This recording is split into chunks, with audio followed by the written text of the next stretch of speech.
Continuamos con el método de promedios móviles ponderados. Este método, a diferencia del promedio móvil simple, es que le asigna una importancia individual a los datos a través de una ponderación y esta tiene que dar 1.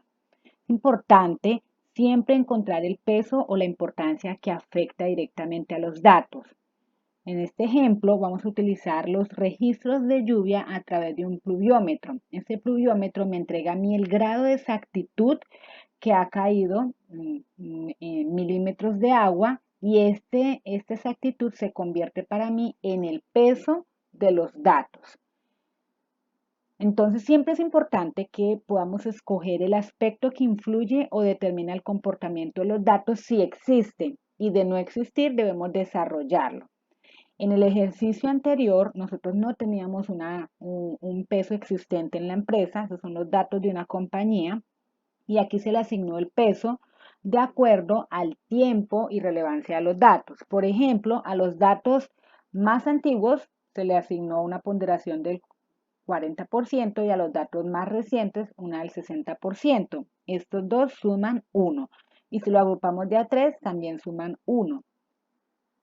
En este caso, por ejemplo, en el ejercicio que ustedes van a desarrollar de la fábrica Aeroforms, es una fábrica que se dedica a desarrollar uniformes para deportes masculinos.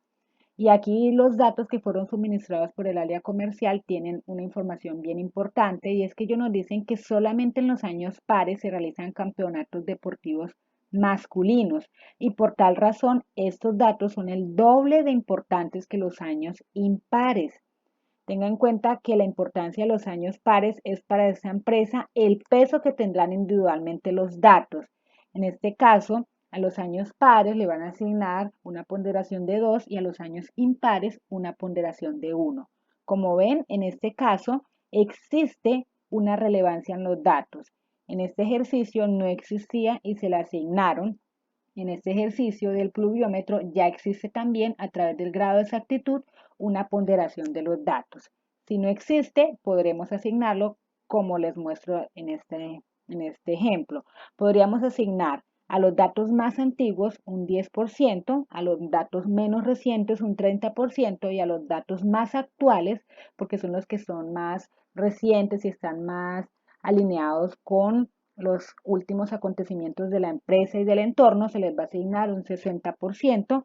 Esto quiere decir que tendrán un peso de 0,1, 0,3 y 0,6 para una ponderación total de 1. Vamos a realizar entonces el ejercicio. Entonces recuerden que tenemos los registros de lluvia a través de un pluviómetro. Fíjense que aquí no tenemos ventas, sino registros de lluvia. Vamos a hacer el pronóstico agrupados de A2 y de A3 porque hemos visto también un comportamiento similar en los grupos y vamos a realizar el pronóstico con promedio móvil ponderado. Para esto, siempre también tengan en cuenta en dónde nos vamos a ubicar. Si nos vamos a vamos a realizar grupos de A2, entonces recuerden hacer algo como esto para que no se confundan. Toman el color, quiere decir que me ubico en la siguiente celda, porque con los datos anteriores voy a desarrollar el pronóstico para el periodo siguiente. En este caso, tomamos el último periodo y multiplicamos por la ponderación más el anterior dato multiplicado por la ponderación y esto lo dividimos entre la suma de los periodos. Bajamos fórmula y de esta manera obtenemos el pronóstico para el mes de diciembre.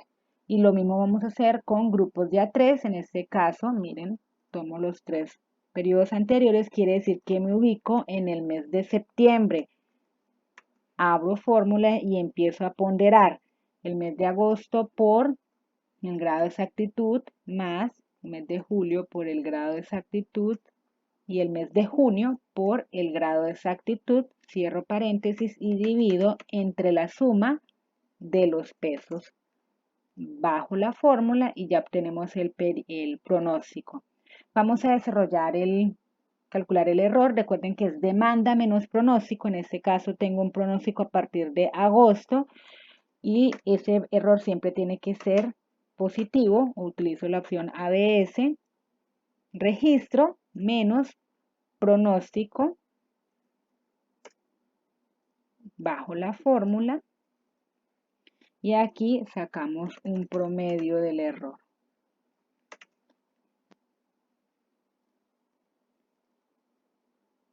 Ok, eso se me fue de abajo, por eso me tomo referencia circular. Y vamos a hacer ahora el siguiente, que sería demanda o el registro menos el pronóstico. Recuerden ABS bajo la fórmula, saco el promedio, quiere decir que en agrupado de 3 periodos me está arrojando un menor error. Miren que el error es de 2,24 milímetros en este caso de lluvia porque es el dato que yo estoy utilizando, la medida que estoy utilizando. Con base en los datos entregados entre junio a noviembre y los pesos de cada uno de los datos que corresponden a los grados de exactitud del pluviómetro, aquí podríamos agregar esto, podemos pronosticar con un error promedio de 2,24 milímetros que para diciembre caerán 17,14 milímetros de agua. Teniendo en cuenta este dato se podrá ahorrar agua, ya que en diciembre la cantidad de agua puede que sea muy escasa. Por ejemplo, eso es como para entender un poquito para qué nos sirve realizar este pronóstico. Recuerden realizar la gráfica como lo hicimos en el anterior ejercicio, teniendo en cuenta que en el eje horizontal van los periodos y en el eje vertical van las ventas o los datos que estemos utilizando. Fíjense que en este caso van los milímetros de lluvia y en la parte de abajo va el periodo de tiempo y el título promedio móvil ponderado y aquí agregarían el nombre de la empresa. Y con eso finalizamos este método.